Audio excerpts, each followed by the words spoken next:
Andrew. Hi, Jessica. How are you? Thank you for joining. It's my pleasure to be here. Yeah, so we've known each other for quite some time, and I wanted to talk to you about your journey as an entrepreneur, about your role as a leader, how you transform your clients' leadership and their teams and their organizations, and all of those lessons.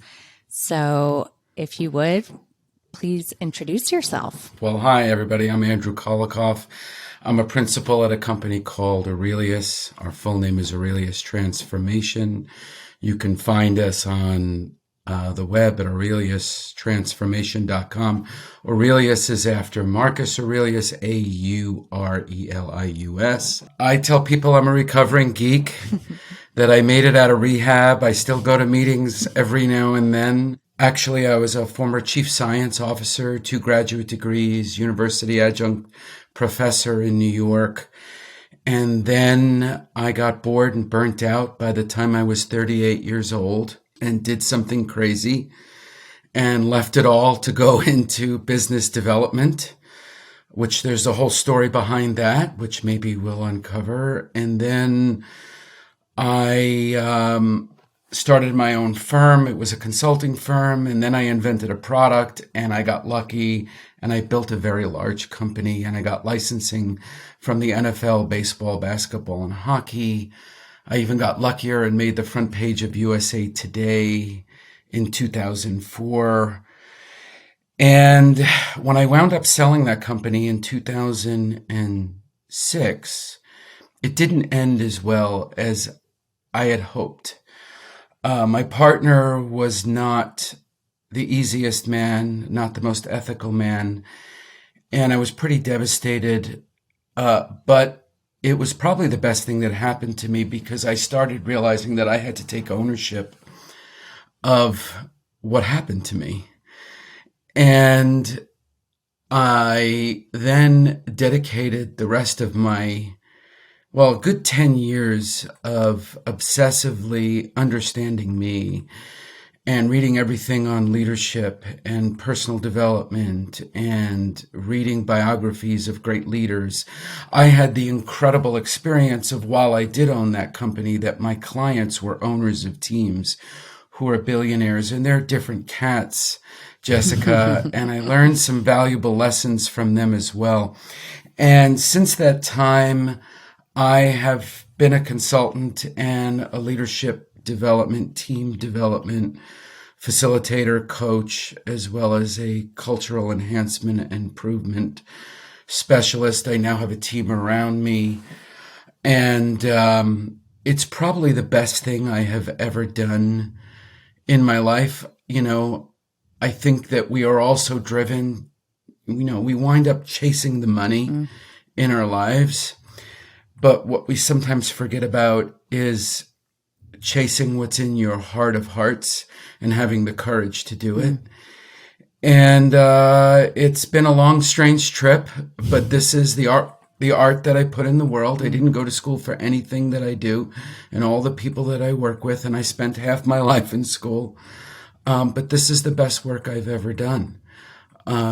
So I hope that answers your question and gives people an understanding of my background. Absolutely. And it just makes me want to ask more questions. So good thing we have some time. Uh-oh, I'm in big trouble. So take me back to 38 years old. You're burnt out. What caused you the burnout, and what was the calling that spoke to you to pivot and make a change in your life?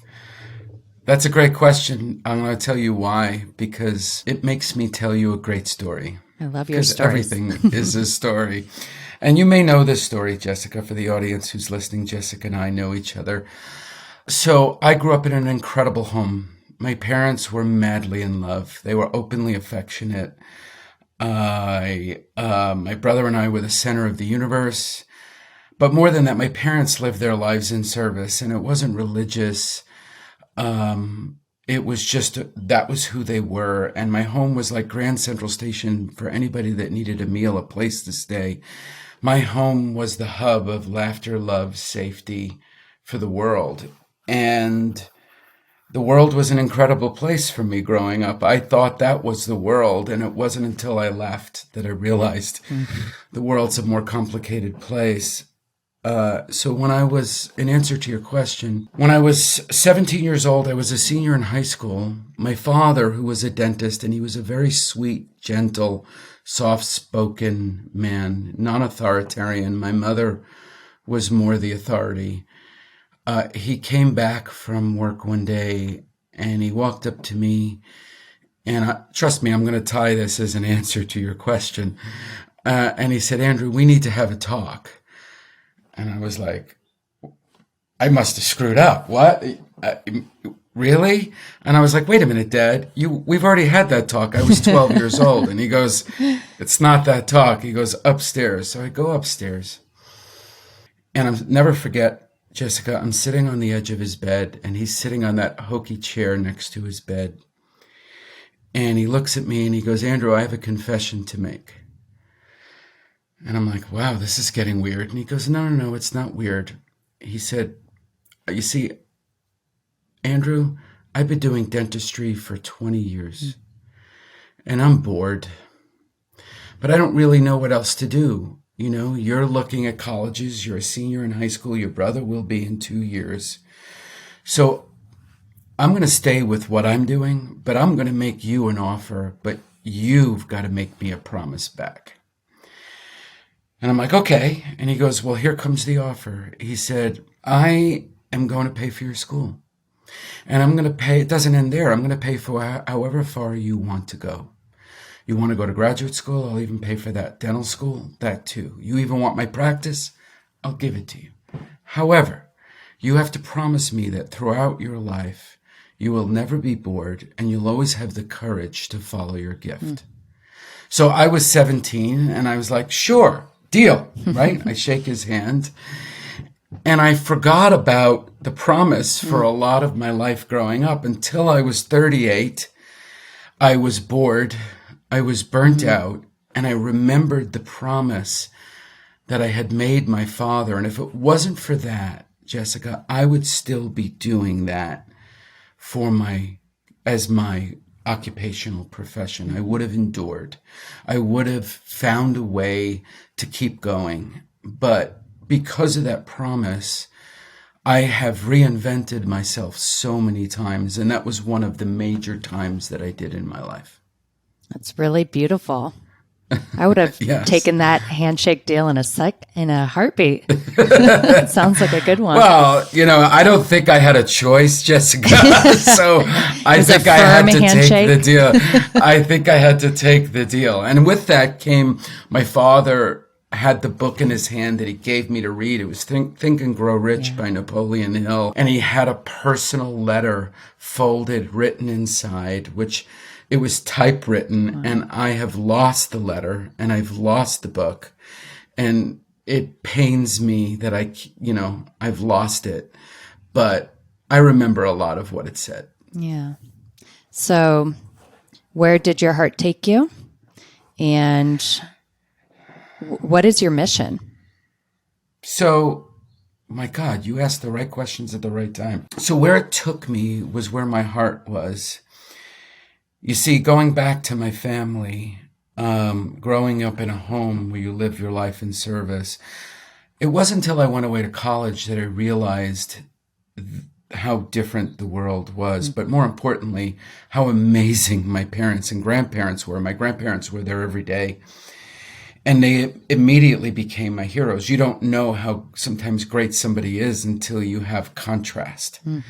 Until you have something to compare something to, the whole yin and yang, and instantly they became my heroes. So I decided 29 years ago that I was going to do something every day to honor them. And I know you've heard me say this, Jessica, and that is every morning I wake up, I meditate. At the end of the meditation, I do a mantra. In that mantra, I say, I'm going to impact somebody's life today. And then every day for 29 years, I have a coffee, lunch, Zoom, breakfast a day with somebody whom I've not met and would like to, or somebody I want to reconnect with. And I find out what their challenges are, personal, professional. I help them, but even still, I do more. I make 5 introductions a day to somebody that could either be a potential referral source, a client. And I do 5 a day every day.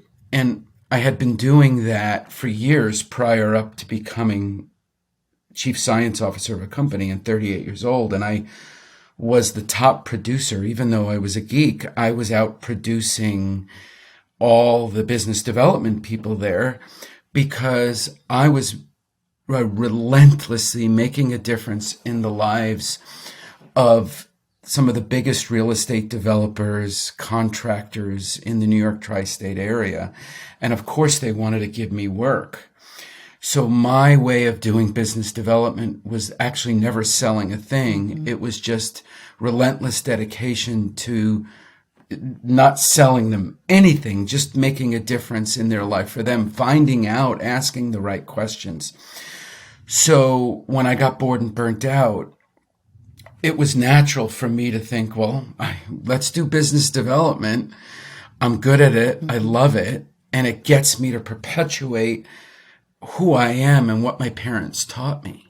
So that's what I went and did, and I was very good at it. Yeah, clearly. You are a super connector, and there is never a time when I get on the phone with someone in the greater Phoenix area that we don't have a mutual connection. And I am so incredibly grateful for all of the connections you've made to me personally. And some of those people are the closest people in my network that really mean a lot to me. So I am so happy we got connected, and through your active service of making those types of connections, it's really had a deep impact in my life. And you're talking about the importance of building relationships, and that's just the core of who you are. And I know that to be true, and I see it and I witness it all the time. So I'm incredibly grateful, and I know our mutual network is too. Yeah, as I would say, authentic, non-transactional relationships, right? Because those are the most meaningful ones. And that was what my parents and grandparents taught me. Mm-hmm. So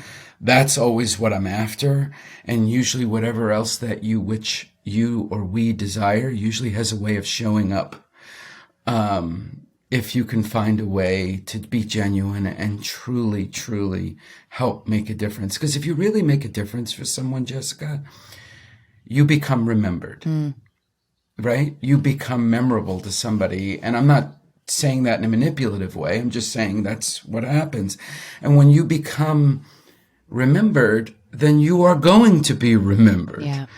And if it means for business or for fun, so I have, a great life. Yeah. And I wouldn't change a thing. Yeah. An absolute thing. And by the way, one byproduct of that promise I made my father is what he didn't tell me was when you live this life, you will fail more than most anyone you will ever meet.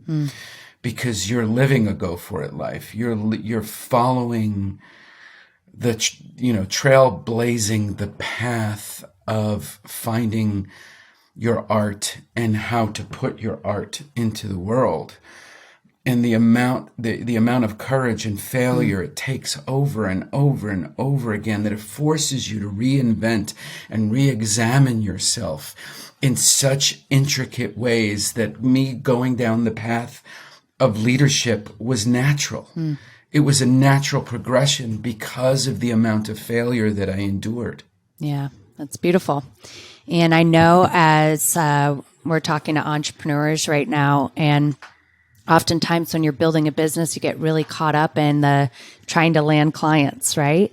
And this has been a huge learning curve for me, but that not looking at it as a transactional relationship, looking at building deep, meaningful, true connections. And if and when a transaction happens, whether directly or indirectly, that's a natural byproduct of just being an authentic version of yourself, making real connections, and being of service. Would you agree? 100%. I mean, to me, the formula, I have a saying on my LinkedIn page. It says, I created a banner, and it's really the mantra for how I live.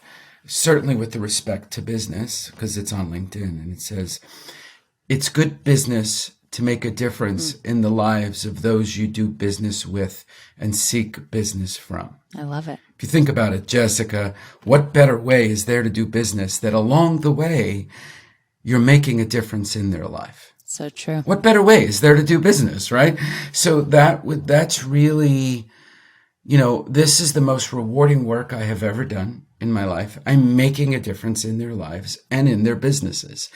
And, the amount of beautiful emails, texts, all those things is really what I do it for. And how I've helped people. I've helped their marriages. I've helped their kids. When you get involved with a client and you're there through the thick and thin, you're there, you're there. You become such a trusted advisor. You become such, I'm watching for the first time the Game of Thrones. My girlfriend made me watch it because I'm not a big streamer. And they have this person called the Hand of the King, right? Which is the person that's the advisor, the wise man, right? And they're there through thick and thin, risking their own skin, their own hide, their own lives for the king or queen, and that's really what it is. You risk your own hide and your own self for their own self-improvement and betterment. Yeah, that reminds me too that talking about kind of the king or queen and people risking themselves for that, it reminds me of leadership, right? The people that are working for you are risking something. They are sacrificing a piece of their life to come help you build your goals, your dreams, your vision. So I know you talk a lot about servant leadership, and this ties back into the principles that your parents instilled in you of service. So how do you describe servant leadership and why is it important? There's many ways to get to the finish line, Jessica. I'll use two extremes. There's the way Attila the Hun got there, and there was the way Mahatma Gandhi got there. Both were enormously successful. There are many ways to lead. I gave your audience two complete total extremes. The key to leadership is to find what's right for you, to find what is authentic to you in the way to lead. And for me, servant leadership to me was the highest level. It was the way closest to Mahatma Gandhi, right? It was about leading and not even being seen, about empowering others all around you to become the best they can be, to give them the glory. As leaders, we take way too much of the credit as well as way too much of the blame. A servant leader is all about preparing everyone to be a leader themselves and to be there for them in every way, to understand them and their lives in context, not just as a means to an end for profit. And while that sounds altruistic, what's very interesting about it is that when you look at all the facts, figures, and numbers, the most profitable, most successful companies are companies that are led by servant leaders, and the evidence is overwhelming. So I hope that answered your question. Absolutely. And you and I have had 3-hour coffees before, so I know we could talk forever. And I'm sure I'm going to be calling you shortly after this just to catch up more. But what call to action would you leave the listeners? What do you think is important for entrepreneurs, leaders, or anyone connected to trying to find their calling in life? Not a fair question, but I'll do the best to answer. But life isn't always fair. So one thing the billionaires taught me when I owned a license from the NFL, baseball, basketball, and hockey. And when I point to you, Jessica, I mean everybody out there.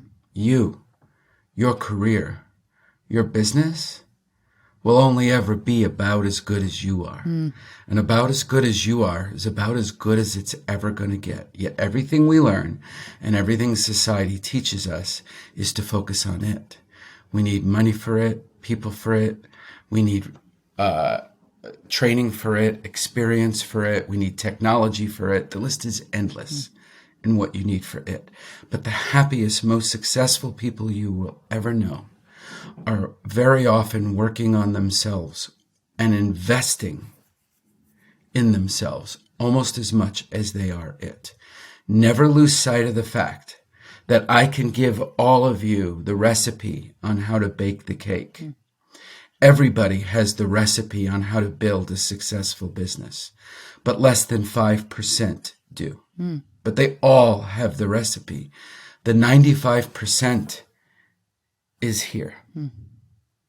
This is where it is. And if you're not working on your mind, your mindset, your personal development, your self-realization, how to get out of your own way, how to let go, all of those things, and you don't have a commitment to that as much as you have to it, and you invest in it, because when you put money in it, it becomes real, then you are taking care of the silent 95%, sort of like the universe. They figured out that 90% of the universe is this thing called dark matter or dark energy, and they don't know what it is, right? Well, the dark matter or dark energy in business success is knowing thyself. That's beautiful. How can people find you, Andrew? In LinkedIn, my name is Andrew Kolikoff, Kolikoff. And online, it's Aurelius Transformation, Aurelius transformation.com. And on my LinkedIn page is I list my email address, my telephone number. I am eminently reachable. Well, thank you for everything you do, the service that you continue to pass along to our community, particularly in Arizona here, but our extended community, for your time today and for your leadership and wisdom. We are very grateful. Thank you, and I appreciate the opportunity to use your platform to impact as many lives as I can. You certainly have, I'm sure. Thank you so much, Andrew.